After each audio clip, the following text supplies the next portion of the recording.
What do you mean by that? What do you know? What do you know? What did you just walk into? You tell us what you know right now. No, I mean, come on. There's obviously a lot going on behind the scenes.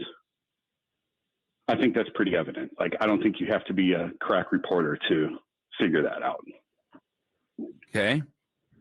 I'm just saying, like, I just think that there's a lot there. It's finally time the truth comes out. The secrets the Browns have been hiding behind closed doors. For weeks, fans have sensed something wasn't right. And now it's clear there have been real efforts to make sure Shedeur Sanders never gets his shot this season. And the way it's been done? Smartly and systematically, all to keep the blame off the Browns while they quietly pull every move to ruin his momentum. Something big is going down, and it's about to explode right in Kevin Stefanski's face. Now, this is something that we all know that has been happening, and it's obvious that it has been happening. That is a lot of moving pieces going on behind the scenes, potentially blocking Shedeur Sanders from playing and pretty much hindering him making an appearance behind center. Now, with that being said, Stefanski let it be known that Dillon Gabriel will be up under center. Jason didn't even have to spill all the beans for people to get it. The way he said there's a lot going on behind the scenes was enough to light the fire. Because honestly, we all feel it. Something's off in Cleveland. It's like there's a secret plan running underneath everything.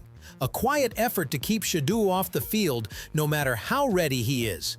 The kid's got the fire, the skill, the confidence, everything you want in a quarterback. Yet for some reason, Stefanski's been playing this weird game of hide and seek, acting like he doesn't see what everyone else can see clearly. Why? What's he scared of? That Shedeur might actually come in and prove him wrong? That maybe, just maybe, the rookie could outshine the coach's favorites? Let's not sugarcoat it. Stefanski's been making moves that don't make sense unless you look at them with doubt. The play calls, the quarterback rotations, the injury excuses, it's all too perfect, too polished to be coincidence. You can tell there's been a system in place to hold Shedeur back while protecting Stefanski's image. And you know what's even worse?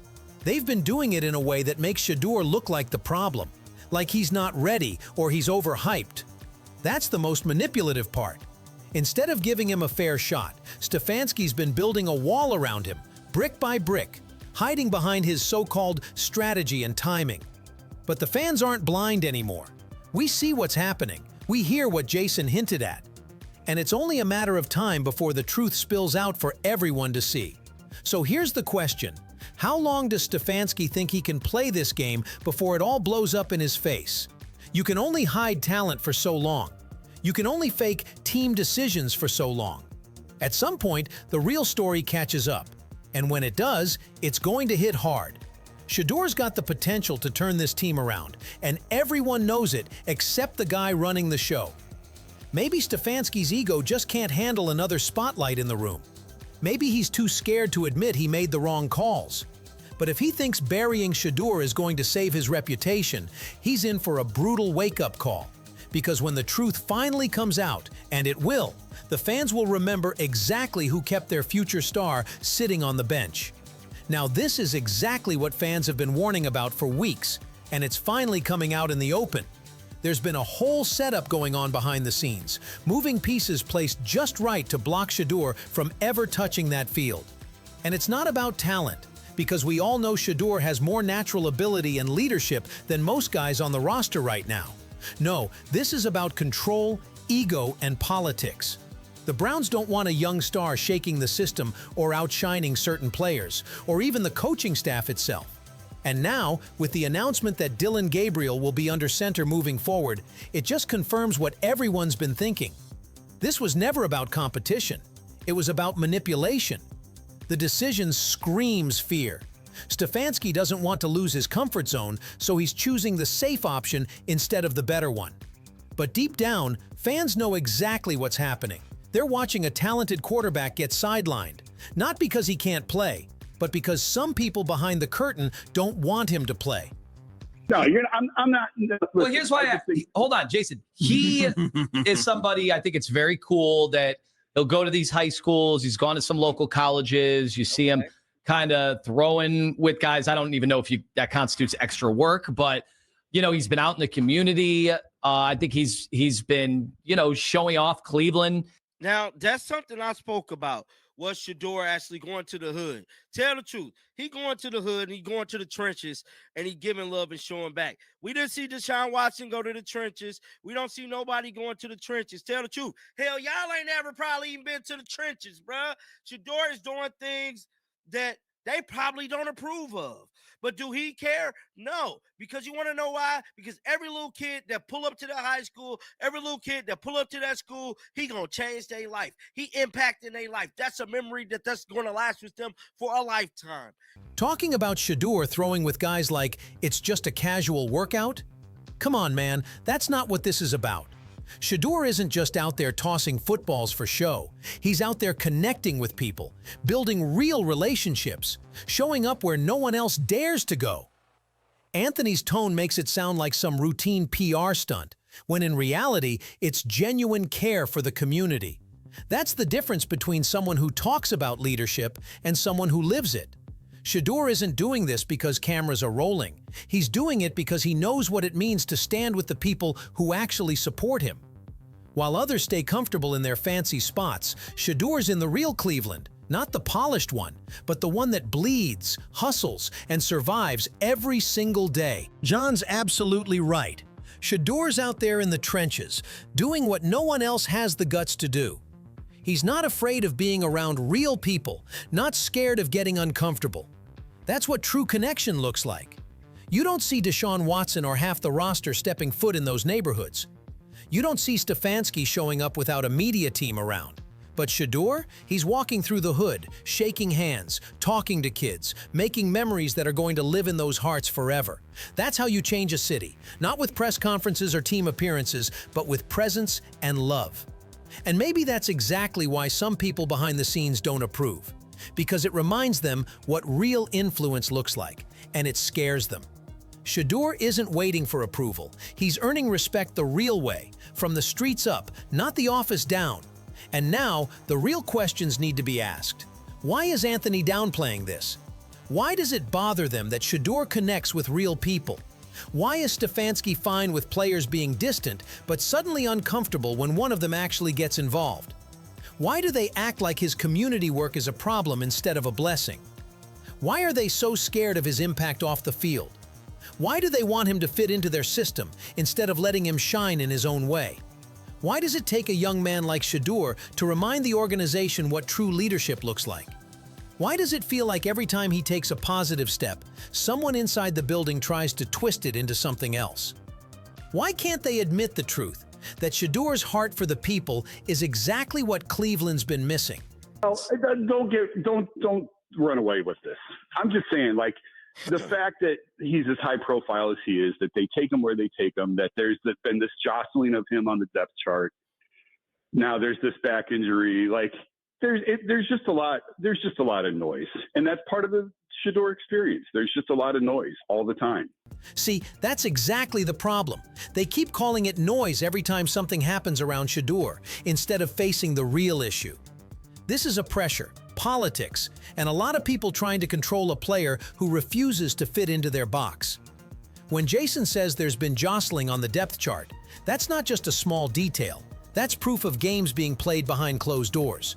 One day he's moved up, the next day he's pushed back. And suddenly there's talk of a back injury out of nowhere. Convenient, isn't it? It's the same old trick. Create confusion, make excuses, and then label it all as noise so no one looks too closely. But fans aren't blind. We see that every time Shedeur starts building momentum, something mysteriously pops up to slow him down. They can call it noise all they want, but the truth is, this is what happens when a young player with real potential threatens the comfort of the system. Shedeur's presence alone shakes things up. He brings energy, attention, and confidence that can't be controlled.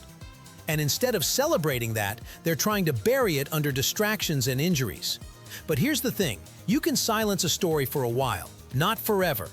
Because sooner or later, that noise they keep talking about is going to turn into a roar they can't ignore. Do guys with back injuries typically fly across the country when they're rehabbing? Wow, dude's an ass. That's what I'm saying. That struck me as odd. I got to be honest. I don't hear a lot of that. Normally, that's not an ideal situation. Well, it was good for him to get away. It was good for him to go see his family. Anthony just couldn't help himself. That little smirk said it all. The jealousy was dripping off his face before he even finished his sentence. You can tell he doesn't like seeing Shedeur doing well, living good, and staying calm under pressure. He tried to sound concerned, pretending to question the situation like it was about football or rehab, but deep down, it's envy talking. Do guys with back injuries typically fly across the country? Bro, why do you care? You think Shedeur owes you an update before he boards his jet? Let's be real. Anthony's not talking football, he's talking feelings. He's mad that Shedeur gets to move like a star because, well, he is one. He's mad that Shedeur's got class, connections, and charisma that the whole locker room and city can see. It's not the flight that bothered him, it's the fact that Shedeur can fly private while staying calm and unbothered. And yes, let's just confirm it now, Shedeur did use private jets, and that's exactly what's eating Anthony alive. It's that quiet confidence that drives jealous people crazy. Shedeur's not bragging, not posting, not chasing clout. He's just living in a way that reminds them they can't touch his level. While they sit around making side comments and smirking like high school gossipers, Shedeur's flying out, recharging with family, and coming back focused. That's what real pros do. It's not his fault he's got options. The problem is, people like Anthony can't handle it when someone doesn't fit the mold. When someone's too smooth, too talented, and too independent to play their little game. It's him. And that right there is the kind of jealousy that no rehab, no flight, and no fake smile can hide. It's been a struggle for him just in terms of how he thought his NFL career was going to go a year ago at this time and how it's actually gone. If guys are really hurt, usually they keep them at the facility to rehab. I shouldn't say usually. It's clear that this past year has been nothing like what Shedeur imagined when he first stepped into the league. The journey has tested him in every possible way, and honestly, the worst way. From expectations to reality, from the excitement of being drafted to the quiet frustration of watching plans shift. He's been trying to find his game, trying to adjust to a system that hasn't always made it easy for him. And now, with this injury situation, everything feels even heavier. When a player's really hurt, they're usually kept close to the team facility, surrounded by trainers, doctors, and staff who guide their recovery. But sometimes things take a different turn. Sometimes a player just needs space, not because he's quitting, but because he's trying to find his balance again. That's where Shedeur stands now, in that hard place between pressure and patience, where every move is watched, every word is twisted, and every decision feels bigger than it should. Anyways, it's all starting to make sense now. The mysterious press conferences, the fake narratives, and the sudden injury talk. It all points to one thing. Something big and shady has been going on behind the scenes to hold Shedeur Sanders back. And now that the truth's leaking out, Kevin Stefanski and the Browns can't hide it anymore. Make sure to hit that like button, subscribe, and turn on notifications so you don't miss the next update, because this story is far from over.